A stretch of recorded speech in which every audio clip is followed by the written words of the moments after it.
week 2, probably week 2 of 4. I'm probably going to make an attempt after a month of training. You can see Pen y Llychreuach. So I'm going. We're on a road from Capel Curig, which is the end of a Paddy Buckley leg, and then we have to get to the start of this mountain climb. So I'm very happy to hear all the feedback from you from the first video. Oh, you can see I just got a bit lost there. And a lot of you wanted this kind of fly through screen to show you what I'm doing in my recce's. And so this is Carnedd. I'm just coming up to Pen y Llychreuach, and I do apologise, I was getting the name slightly wrong during the day.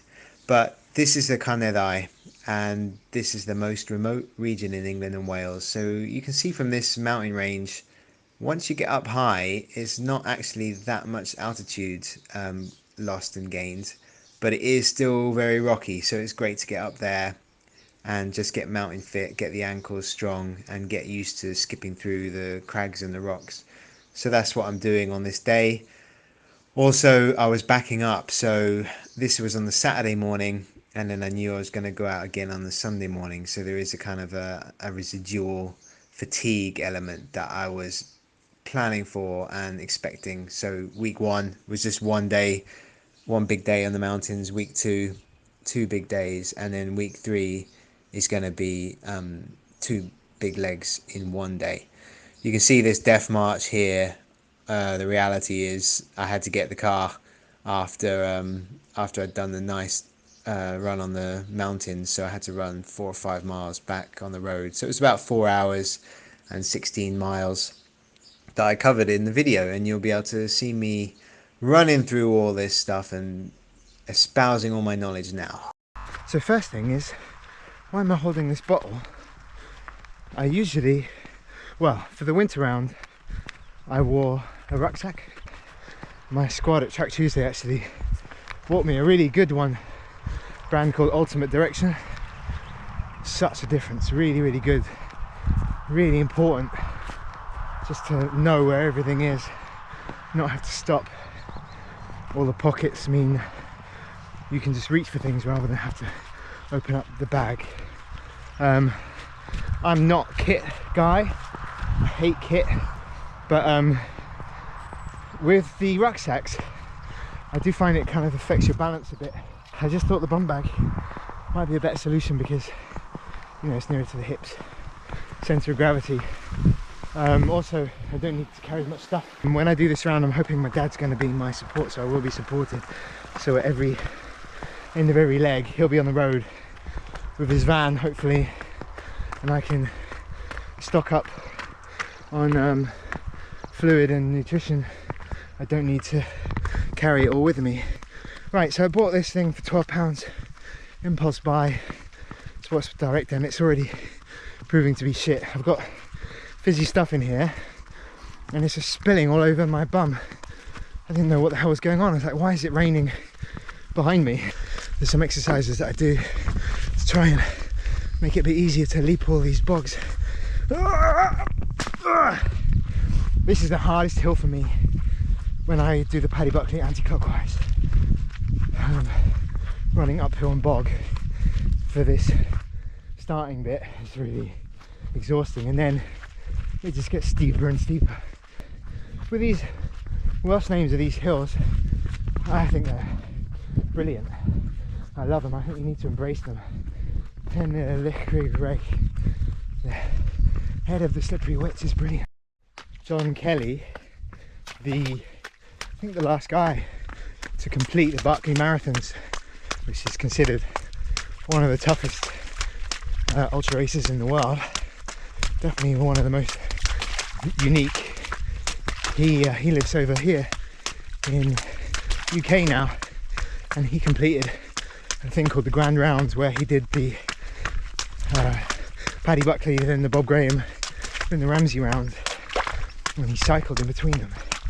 And he told his pacers the first time he turned up for the Paddy Buckley, he didn't like getting his feet wet, and they all laughed at him. And he thought that was a bit rude until he got out on the course.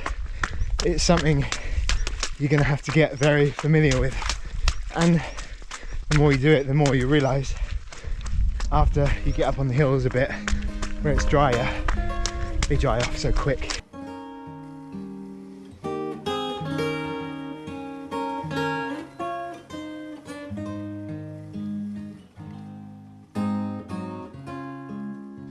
Up to the summit of Penlichrig. Absolutely beautiful day today. Look at these wild ponies. There's loads of wild ponies out here. You really do get a sense of the wilderness. Try to go around these guys if I can. Not to spook them out too much. They've got the better line though. Yeah, but I mean, there's something like 15 plane crash sites here. It really is quite surreal, mystical. Okay, more ponies in the foal, so I want to stay well out of their way so don't spook them out. So just coming up to the peak of Penhelgi, and you can see there, that's Cairn behind us. It's in the wrong place. The actual peak is up here on this grassy knoll where there's no cairn, no nothing. Head of the Black Dog. Peak 2 today. Tiny bit of risk to life coming up. These rocks are a bit greasy today. Some people can get quite scared here. It is exposed down that way, as you can see. So the thing I was just trying to remind people, it's a platitude, but don't look down. If you are scared of heights, just look at your next step, and it's never that bad. Each step here is totally doable. It's only when you look down at the drops that it becomes a problem. If you think about a scaffolding plank lying on the floor of a building site, you could walk over it 100 times out of 100. You put it 300 feet in the air on a crane, and then suddenly that gets a lot harder. We all get vertigo. Everybody's got a fear of heights at some level, but it's just a question of managing it the best you can, and some people just have to get the blinkers on.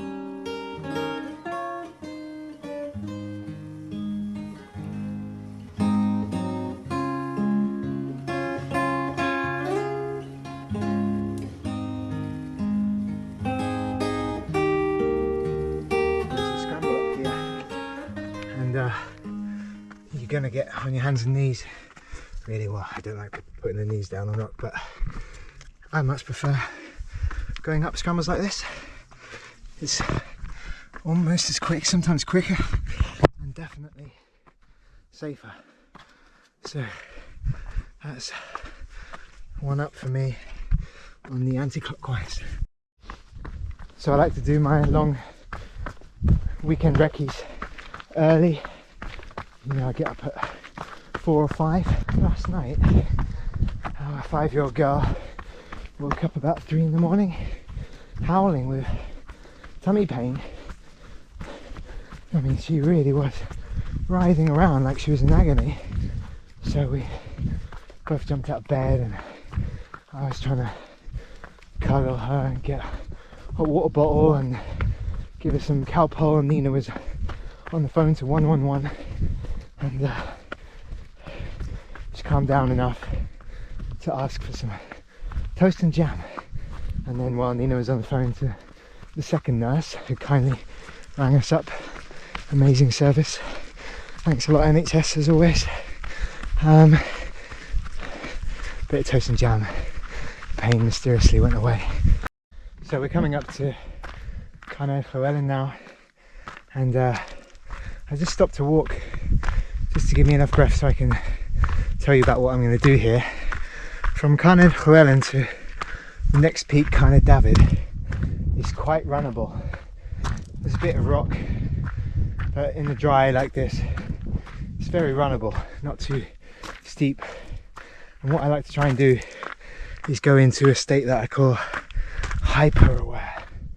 This is very American. And what I do is, from Cohen to David. No touching my face, no fidgeting with clothes, no eating, no drinking, no looking at the beautiful lake on my left. Just running, trying to keep my rhythm consistent, so a real rhythm to my cadence. Time my breathing to my cadence, so 2 breaths in, 2 breaths out, and don't change that. And then inside that framework, just get really aware. You know, feel the pain come into my thighs, let it go, let thoughts come and go. It's, you know, it's very similar. It's basically meditation or mindfulness or centering. I'm nearly at the top, so I'll be putting my GoPro away and going hyper aware. There's 2 things, in my opinion, that prevent people from doing a big round once you've got to a certain level of fitness. Hey, Yeah. how you doing? Yeah, good. Good job. So yeah, psychology, your mentals and your nutrition. And if you're not working on both, you're an idiot. The psychology of the round takes over from the physical, and you can train it. You can definitely get better at it. So 2 minutes later, twisted my ankle. I saw a guy from Mereri Harriers, which is my club in North Wales, said hello, got distracted, wasn't looking where I was going, and twisted my ankle. I can tell straight away it's not a very bad twist, but yeah, it happens, especially on this loose rock, and you just have to, well, be able to feel when you need to stop and walk, and when you can just lightly run through it. Expect it to be a bit ginger for a while, so definitely take the easy steps. Yeah, so much for fucking hyper aware, hey? Doing these meditative things, then your bullshit comes into your head and you accept it and then let it go. You know, like I was running up to kind of David, and I noticed that I looked up at the hill and I wasn't supposed to do that. Just supposed to look at 4 or 5 steps ahead of you, and I got a sense of anxiety, and I was like, no, I don't need to be anxious. I get hurt, so I just slow down. What are you worrying about? And then let it go. So it just gives you that ability to be a bit more present. Anyway, that's my bullshit woo-woo stuff for the day. Okay, no more today, I promise. About on the hour, so I have to eat something. In the winter round, the only thing that I could stomach was gels. So I had over 40 gels in 22 hours. When you're a big deal on Instagram like I am, you get ambassador offers every week, basically. I got sent these gels, Vala, and they're actually really nice. These gels go. All natural ingredients, which is amazing. Make sure you put your gel packets in your pockets. So yeah, it's made of like date syrup and chia powder, and just doesn't have that chemical taste. So they sent me a box and said, oh, you know, tell us what you think of these if you're interested. And I was like, oh yeah, I do actually like those. So I got back to them and I was like, yeah, okay, I'm interested, I'll be an ambassador for you. And they were like, oh no, sorry, we were just going to give you 10% discount.